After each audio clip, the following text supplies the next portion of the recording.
नमस्कार।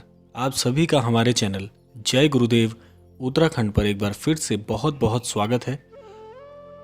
जैसा कि आप सभी जानते ही हैं, आज के जो विशेषांक है उसका शीर्षक, उसका विषय आपने पढ़ ही लिया होगा।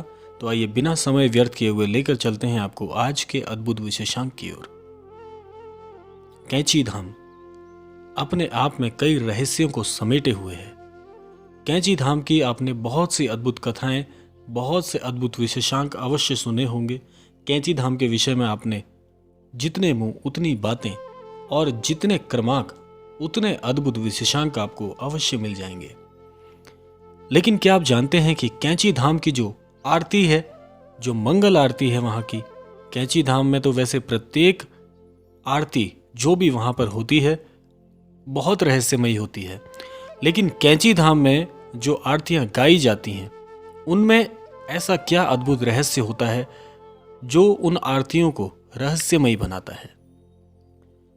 रहस्यमयी का अर्थ यहां पर यह है कि जब कैंची धाम में गाई जाने वाली या भजन स्वरूप में जो आरतियां वहां पर गाई जाती हैं, उनको सुनने से आपके हृदय में, आपके शरीर में, आपके मन में ऐसे कौन से परिवर्तन आ जाते हैं जो उन आरतियों को रहस्यमयी कहलाने योग्य हो जाते हैं।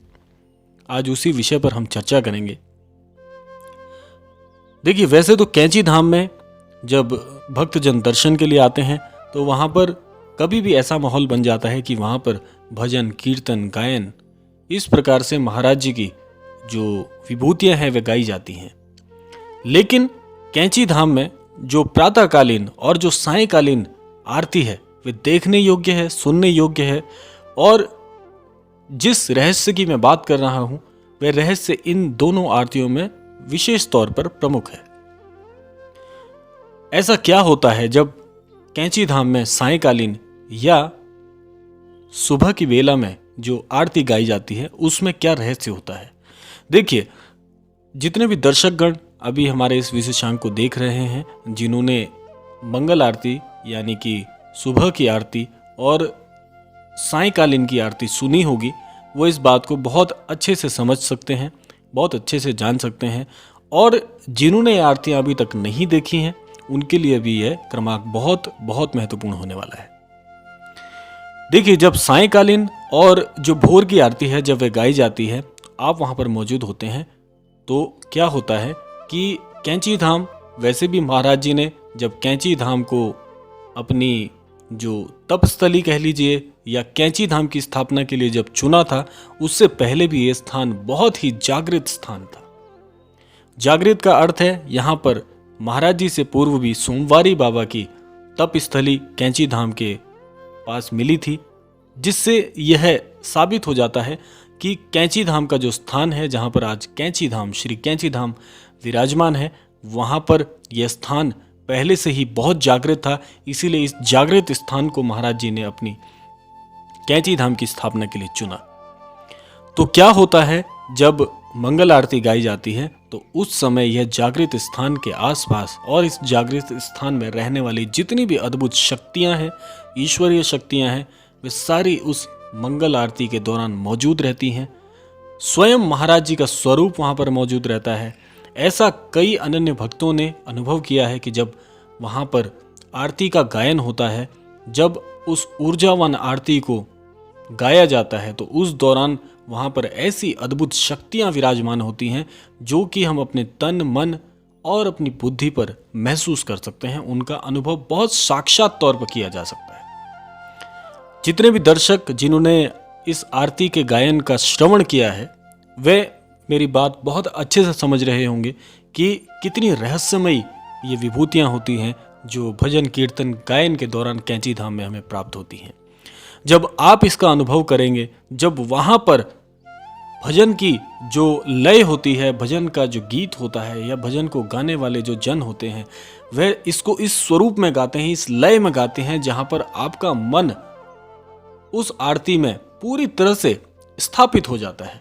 स्थापित होने का आशय यह है, स्थापित शब्द का इस्तेमाल मैं इसलिए कर रहा हूं क्योंकि स्थापित शब्द का अर्थ होता है कि पूरी तरह से तल्लीन हो जाते हैं भजन में।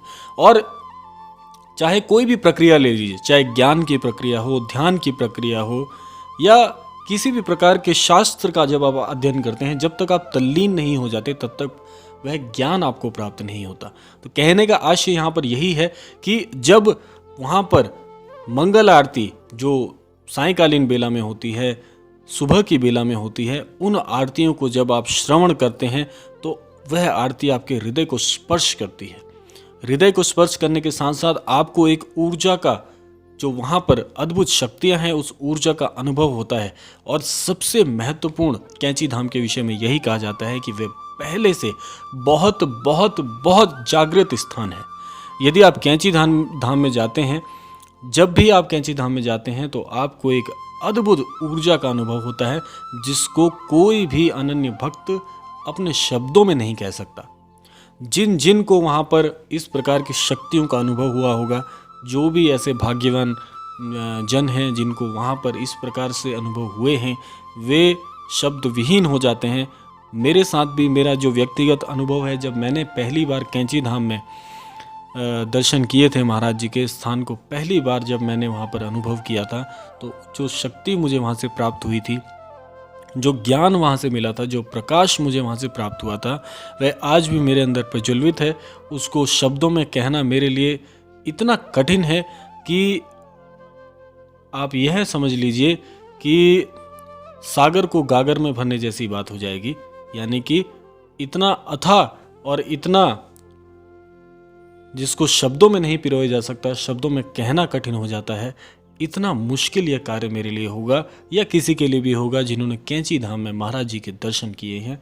तो इसीलिए आप सभी से मैं यह बात अवश्य कहना चाहूँगा कि कैंची धाम में यदि आपको जाने का मौका मिलता है, आप बहुत भाग्यवान समझिएगा खुद को, और कैंची धाम जाते हैं तो एक बार कैंची धाम की आरती का श्रवण करना मत भूलिए। चाहे वह सुबह की आरती हो या सायंकालीन आरती हो, जब आप उसका श्रवण करेंगे, आप उसको सुनेंगे, तो जो अद्भुत एहसास आपको होने वाला है, शायद ही पूरे जीवन में आपने ऐसा एहसास आपको कभी हुआ हो, ऐसा अनुभव आपको हुआ हो।